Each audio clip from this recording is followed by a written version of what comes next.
Que Dieu vous bénisse tous, tous, tous. Que le Saint-Esprit vienne déverser de ses bénédictions dans votre vie. Et la plus grande bénédiction que le Saint-Esprit nous donne n'est pas la santé physique, n'est pas la santé sentimentale, n'est pas le pain quotidien, non. La plus grande bénédiction, la bénédiction des bénédictions, c'est lorsqu'il, dans sa parole, en esprit, pénètre en nous. Lorsqu'il entre en nous, lorsqu'il fait sa demeure en nous, lorsqu'il utilise notre intelligence, notre capacité de raisonnement pour révéler, nous faire comprendre sa volonté pour notre vie. Bien, c'est la plus grande bénédiction. C'est la plus grande richesse que quelqu'un peut avoir. C'est le Saint-Esprit. Il n'y a pas de plus grande richesse. Rien de ce monde n'est permanent. Mais qui a le Saint-Esprit en soi demeure pour toujours, pour toute l'éternité. C'est ce que nous essayons de transmettre aux personnes. Tous les jours, nous sommes ici, parlant des merveilles de Dieu, de la parole de Dieu. Un jour, Jésus a dit, « Mes paroles sont esprit et vie. » Esprit, c'est-à-dire intelligence, sagesse, discernement, connaissance, et vie. C'est une vie que la personne a lorsqu'elle écoute la parole de Dieu. Quand Dieu parle, les choses arrivent, mais arrivent, par exemple, dans le cas de nous, êtres humains, cela arrive dans nos vies lorsque nous écoutons, considérons, prêtons attention et cherchons à mettre en pratique. C'est la plus grande bénédiction, la plus grande richesse qu'une personne peut avoir dans sa vie. Vous qui me regardez en ce moment, ou vous qui allez regarder à n'importe quel moment, pensez bien, mes amis, Dieu nous a donné le raisonnement, l'intelligence, la capacité de penser pour que nous puissions faire les meilleurs choix. L'âme, le cœur, le souffle de la vie, l'esprit, ou plutôt l'âme vivante, qui est le cœur, veut sentir, seulement sentir. L'âme sent la saveur, nous fait sentir la saveur de la nourriture, nous fait déguster la nourriture. C'est Dieu qui le fait. Il a créé. L'âme nous fait avoir des oreilles pour écouter une belle chanson, un beau message, une belle parole. Il nous donne cette sensibilité. L'âme, à travers nos yeux, peut également contempler, les yeux peuvent contempler la grandeur de Dieu, le coucher du soleil, le lever du soleil, la nature, la mer, et tout ce que Dieu a créé.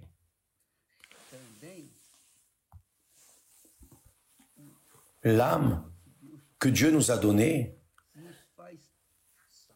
nous fait respirer le bon parfum des fleurs, d'une nourriture, quand elle est faite. L'âme est cet être qui sent le plaisir, sent la joie, l'allégresse, mais sent également la tristesse, l'angoisse, la solitude, l'abandon, la faim, la soif. L'âme est cet être qui est en vous, qui écoute ces mots avec vos oreilles, voit notre image avec vos yeux, déguste la parole de Dieu avec les sentiments spirituels. Mais qui décide de faire cette âme vivre éternellement ou pas, vivre avec Dieu éternellement ou non? Cela dépend de notre tête, de notre intelligence, notre rationnel. Dieu a donné la sagesse à toutes les personnes, bonnes et mauvaises, justes et injustes. Tous ont la capacité de penser, de raisonner et de décider ce qu'elles veulent, choisir ce qu'elles veulent. Ce n'était pas comme ça au début. Au début, l'homme n'avait pas, Adam et Ève n'avaient pas l'option.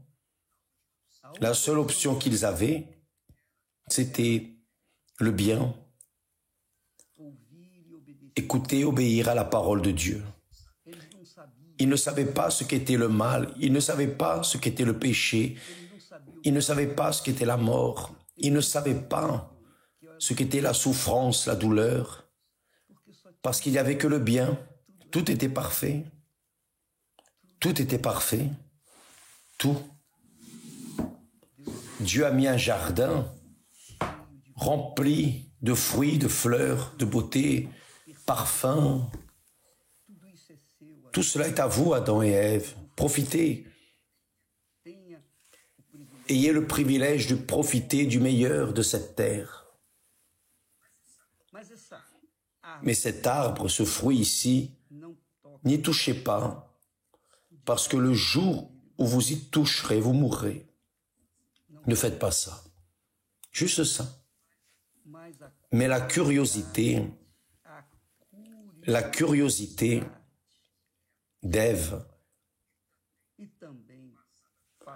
transmise à Adam, les a fait tomber, désobéir à la parole de Dieu. Voyez par exemple, juste pour que vous raisonniez, s'il vous plaît, je ne veux pas être ennuyeux, je ne veux pas offenser personne avec des mots. Vous savez que Dieu a appelé Abraham, et Abraham, toute sa vie, a vécu dans des tentes, des déserts. Abraham allait ici, allait là, au nord, au sud, l'est, ouest, toujours vivant dans des tentes. Son neveu, lorsqu'il a eu l'opportunité de connaître Sodome, sa femme s'est enchantée avec Sodome. Qu'est-il arrivé? Ils sont allés, ils ont laissé Abraham. Abraham voulait qu'il reste avec lui. Mais Lot a dit non, je ne veux pas, je vais suivre là. Ma femme veut rester là-bas, habiter là-bas. Il y a des maisons, il y a des choses. Là, on n'a pas besoin de rester en train de monter des tentes. On habite dans la maison, etc. Donc, Lot a suivi le chemin de la ville C'est la même chose qui arrive aujourd'hui. Quand vous allez au centre commercial, le centre commercial, c'est la ville. Vous entrez dans le centre commercial, il y a tout. Beaucoup de lumière, d'éclat, beaucoup d'offrandes. Vous allez dans le centre commercial, mais qu'est-ce que vous allez faire? Ah, je veux juste voir la mode. D'accord. Vous allez voir la mode. Lorsque vous voyez la mode, si vous avez aimé un vêtement, des chaussures, un sac ou un objet, vous avez vu, vous avez aimé, c'est-à-dire votre âme a aiguisé le désir, votre désir de posséder ce que vous étiez en train de voir. Ah, je veux. Mais vous ne vous êtes pas questionné. Est-ce que j'ai besoin de ça? Ce sac, ces chaussures, j'en ai besoin. Non, je n'ai pas besoin. Ah, mais il me va bien. La question est, en avez-vous besoin? Non. Même ainsi, même n'ayant pas besoin, vous désirez, vous achetez, parfois avec plein de dettes sur la carte de crédit, et après vous restez désespéré, culpabilisant Dieu que votre vie est une vie qui ne vaut rien, de misère, etc. Abraham vivait dans les tentes, dans le désert. Dans le désert, il n'y avait pas les attractions qu'il y avait dans les villes ou qu'il y a dans la ville. Le désert, la nuit, le ciel étoilé, beau, le lever du soleil, tout est tranquillité dans le désert. L'âme ne reste pas autant influencée par ce que la ville offre, le monde offre. Donc, ça c'est le raisonnement en relation à Dieu. C'est le raisonnement. Il offre sa parole, sa voix. Sa parole apparemment semble un désert. Vous ne voyez que des lettres, des mots, mais ces paroles donnent la vie, elles sont esprit et vie. Elles fortifient votre esprit et lui donnent les conditions de contrôler vos appétits, vos désirs ou nos désirs, nos convoitises. Donc, mes amis, je ne sais pas si vous êtes en train de me comprendre.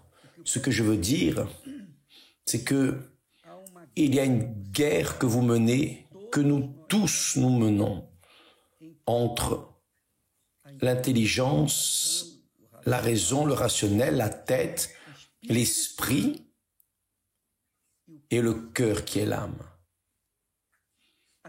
Qui allez-vous écouter? Si vous mettez la tête sur la parole de Dieu, vous allez rêver les rêves de Dieu. Vous allez voir la volonté de Dieu pour votre vie. Si vous agissez avec le cœur et trouvez que les histoires bibliques sont belles, vous tombez amoureux des histoires bibliques, mais vous ne suivez pas ces conseils, alors vous pouvez avoir une foi émotive, une foi du cœur, une foi sensationnaliste, une foi qui dépend d'entendre une chanson, un hymne pour se relever. Lorsque vous appuyez votre foi sur des chansons, des musiques, des émotions, vous avez une foi fanatique, une foi qui va faire de vous un chrétien fracassé, une foi qui va faire de vous un chrétien déçu, frustré, parce que vous allez voir les promesses de Dieu, mais vous n'aurez pas de force pour en prendre possession, de pouvoir pour en prendre possession, car vous n'avez pas l'esprit, vous n'avez que les sentiments. Le cœur, c'est la réalité, l'émotion. Donc vous voyez des artistes, excusez-moi,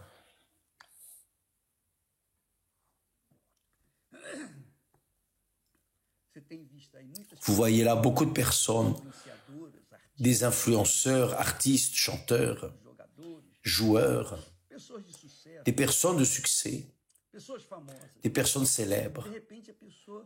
D'un seul coup, la personne meurt. Pourquoi est-elle morte? Non, on ne dit pas pourquoi elle est morte. On ne dit pas la cause de la mort. Parfois, la personne s'est suicidée d'overdose parce qu'elle était avec son esprit en train de succomber. Son âme vivait de sentiments. Qu'est-ce que la drogue, par exemple? Qu'est-ce que c'est un vice? Le vice, c'est la satisfaction de l'âme. C'est donner à l'âme ce qu'elle demande, donnant, donnant, et elle ne se satisfait jamais. Parce qu'elle ne se soumet jamais à la raison rationnelle, à l'intelligence. Donc, comme nous disions hier, sur le message pour les chrétiens fracassés ou déçus ou frustrés, nous étions en train d'essayer de transmettre aux personnes que Jésus a guéri des malades, délivré les opprimés, a fait ceci, cela, mais tout ce que Jésus a fait dans la vie de ces personnes, ce n'était que ces jours, ces moments, durant un certain temps. Mais ce que Jésus, ce sur quoi il a le plus travaillé, n'était pas les guérisons, les merveilles, mais c'était l'enseignement de la parole de Dieu. C'est pour cela qu'il a dit, mes paroles sont esprit et vie. Esprit et vie. Donc, vous qui voulez avoir une vie de qualité, une vie sans complexe d'infériorité, une vie où vous ne regardez pas la vie des autres, ce que les autres ont ou n'ont pas. Non, vous regardez vers vous, vous prenez soin de vous. Si vous voulez avoir une vie de qualité, alors, mes amis, donnez priorité à l'esprit et à la vie, qui sont les paroles de Dieu. Jésus a dit, mes paroles sont esprit et vie. Ensuite, il dit, vous connaîtrez la vérité, qui est la parole de Dieu, et la vérité vous affranchira. J'ai été délivré par la vérité. J'ai été délivré par la vérité. Ce n'est pas le monde qui m'a créé, non. Mon père et ma mère m'ont donné vie. Ils m'ont amené au monde. Mais quand j'ai connu la parole de Dieu, les Saintes Écritures, quand j'ai eu accès aux Saintes Écritures, je me suis plongé, j'ai plongé ma tête en elles. Et aujourd'hui, après 60 ans, je peux vous parler. Je peux vous dire, je peux vous parler de complexes. J'avais des complexes.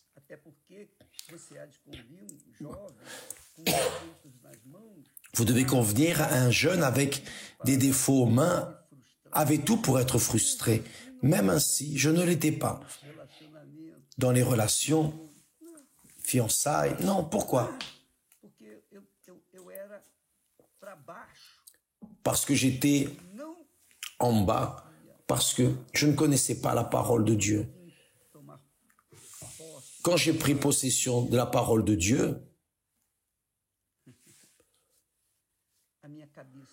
ma tête a changé. Mes complexes d'infériorité sont terminés. Tout a changé dans ma vie.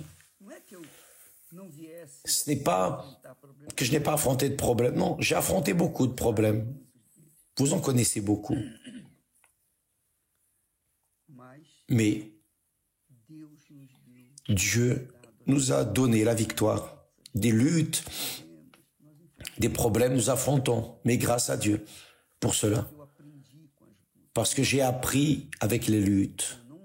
Je n'ai pas appris, je n'ai pas grandi dans la foi juste en lisant la parole de Dieu. J'ai grandi dans la foi en vivant les luttes, les défis, les problèmes que nous trouvons dans cette vie. Il est évident que lorsque je les affrontais, j'avais la parole de Dieu qui me donnait un support. La parole de Dieu était en moi, c'est le Saint-Esprit. Et là, j'ai pu prendre des décisions correctes dans les moments les plus difficiles. Pourquoi? Parce que j'ai appliqué ce qui est écrit dans ma vie personnelle. Malheureusement, les personnes ne pensent pas ainsi. Les personnes pensent à prendre possession, conquérir de l'argent, conquérir ceci, cela. Les personnes cherchent les choses de ce monde, le royaume de ce monde.